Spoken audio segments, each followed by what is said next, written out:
BNP করলে কিছু সালাম পাই, আর বিএনপি না করলে সালাম তো দূরের কথা, কেউ কথাও বলবে না। এই যে জিনিসটা আমাদেরকে কে দিয়েছেন? শহীদ রাষ্ট্রপতি জিয়াউর রহমান, বেগম খালেদা জিয়া।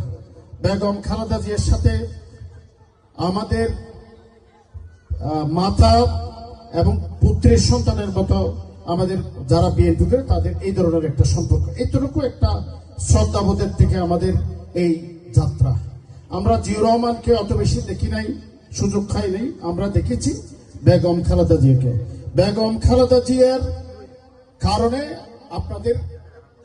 আপনাদেরকে সবাইকে এখানে আনতে পেরেছি। তো সুতরাং এখানে আমাদের যেই ফেসবুকে বিভিন্নভাবে প্রপাগান্ডা চালিয়েছেন, এইসবের বিরুদ্ধে দেরিতে হলেও বিএনপির সাধারণ নেতাকর্মী প্রতিবাদের মুখর হয়েছেন এবং সেই কারণে তারা পিছু হচ্ছেন।